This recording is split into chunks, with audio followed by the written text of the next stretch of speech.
Malgré de très beaux résultats sportifs en ce moment du côté du FC Barcelone, en interne et ce qui se passe du côté extra-sportif, c'est beaucoup plus compliqué. Salut à tous, c'est Azial. Aujourd'hui, on revient un petit peu.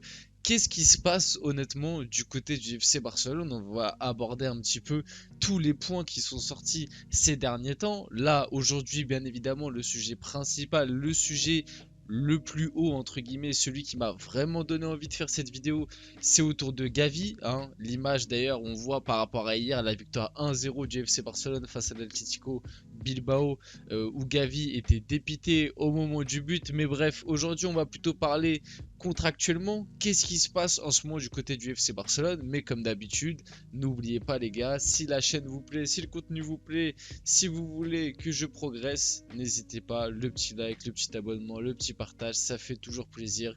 Ça aide énormément et c'est gratuit, ça vous prend 2 secondes.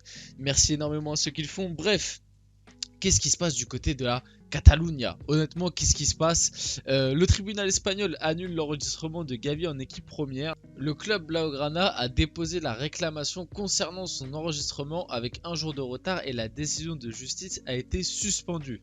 Qu'est-ce que cela veut dire? Ça veut dire qu'à l'heure actuelle, Gavi n'est plus enregistré officiellement du côté de la Liga avec le FC Barcelone. Calmez-vous, les supporters barcelonais, pour ceux qui n'ont pas vu passer, même si c'est assez ressorti quand même ces derniers temps, Gavi risque rien. Le Barça risque rien à l'heure actuelle, ne vous inquiétez pas, c'est juste que Gavi du coup va devoir reprendre son ancien contrat, donc son contrat jeune. Là où il y a un petit risque, c'est que je vais vous mettre le truc suivant, la justice espagnole, bref, annule le contrat de Gavi. Par conséquent, Gavi finira la saison avec une licence jeune, donc son contrat jeune qu'il avait de base avant que le Barça décide de lui proposer ce nouveau contrat qui a été refusé. Donc là, actuellement, il reprend en gros son ancien contrat, donc son contrat jeune, avec son salaire et avec enfin, avec les engagements qu'il avait durant son contrat jeune. Donc ce qui incorpore aussi dans le contrat son numéro de maillot. Gavi qui, si je me trompe pas, avait pris, j'ai un doute, je vais revoir la photo, voilà, le numéro 6. J'avais un doute entre le numéro 6 et le numéro 8. Bref, Gavi qui avait pris le numéro 6, du coup va devoir reprendre son ancien numéro qu'il avait durant son contrat jeune, donc qui était le numéro 30. Donc il y a ce genre de conditions là et qui aussi par la même occasion va reprendre son ancien salaire. Mais en termes de jeu, pour le Barça et pour lui, ça ne change rien. Gavi pourra toujours jouer avec le Barça, etc. Le Barça peut néanmoins faire appel à cette décision, à voir s'ils le font. Aussi, j'ai vu, oui, voilà, en plus c'est dans l'image. Son contrat actuel se termine cet été. Donc, possiblement, si l'appel fait par le Barça ne fonctionne pas, que la Liga décide définitivement d'annuler le contrat qu'a Gavi à l'heure actuelle, faudra que le Barça renégocie un nouveau contrat du coup, et faudra que ça se fasse avant cet été, sinon Gavi, techniquement parlant, enfin même à l'heure actuelle, techniquement parlant, Gavi peut négocier avec n'importe quel club gratuitement. Après, les gars, c'est Gavi, c'est un petit de la maison. Je pense pas que Gavi aille voir ailleurs. Honnêtement, je ne pense pas que Gavi ira voir ailleurs à l'heure actuelle. Il est bien au Barça. Il est encore jeune. Le Barça lui fait confiance. C'est un petit de la maison. Voilà. Honnêtement, Gavi, je pense pas qu'il va faire un coup en traite au Barça. Mais techniquement, à l'heure actuelle, Gavi, voilà, si jamais il se fait approcher, imaginons, par un PSG ou par un Liverpool, parce qu'on sait que Liverpool était très intéressé par le profil de Gavi, notamment l'été dernier ou il y a 2 ans, je me rappelle plus. Jurgen Klopp aimait énormément Gavi. Et bah techniquement, à l'heure actuelle, tu peux négocier gratuitement avec Gavi puisque son contrat se finit cet été. En plus de tout ça, bien évidemment, le sujet qui fait trembler l'Espagne, mais à contrario, en France, on n'en entend pas tellement parler. Et c'est d'ailleurs pour ça que cette affaire, honnêtement, je sais pas comment la prendre. N'hésitez pas à me donner votre avis dans les commentaires.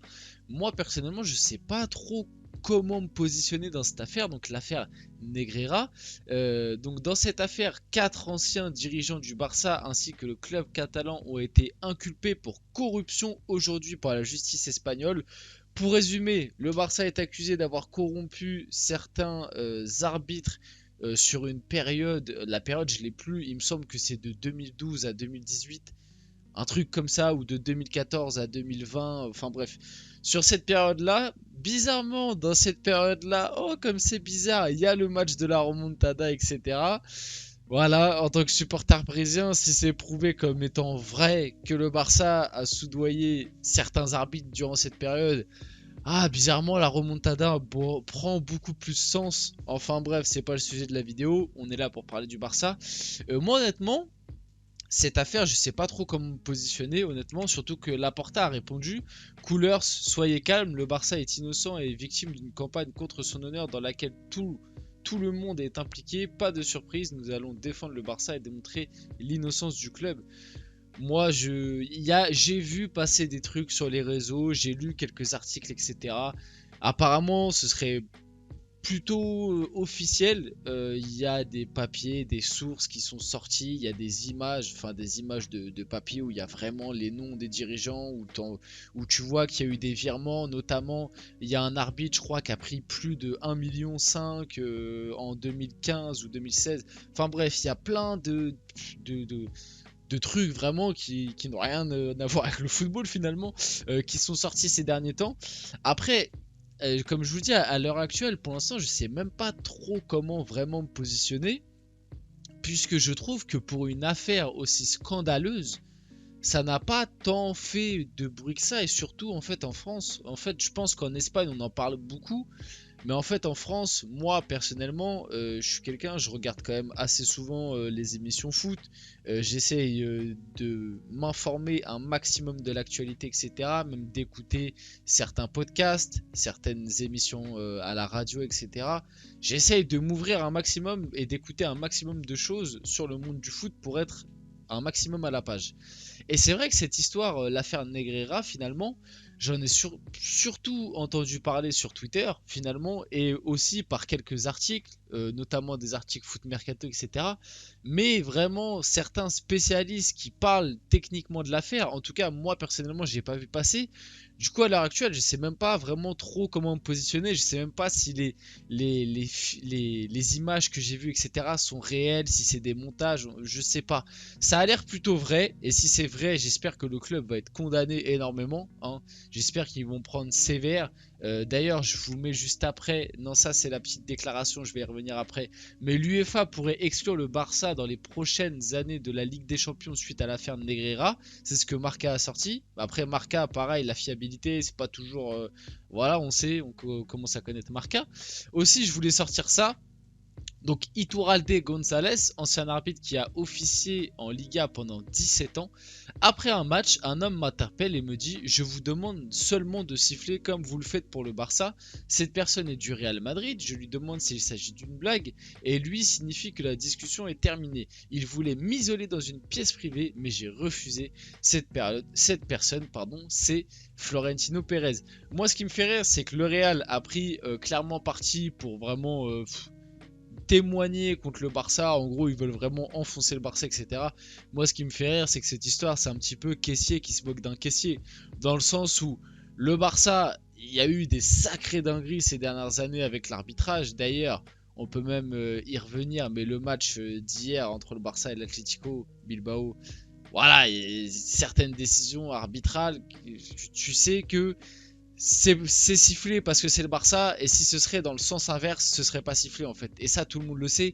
Et pour moi, là où c'est un peu caissier qui se moque d'un caissier, c'est que le Real, c'est pareil, voire pire. Je trouve que le Real, dans certains cas, c'est même pire en termes d'arbitrage que le Barça. Faut se rendre compte que le Real, et moi je m'en rappelle de certaines années en Ligue des Champions ou en Liga.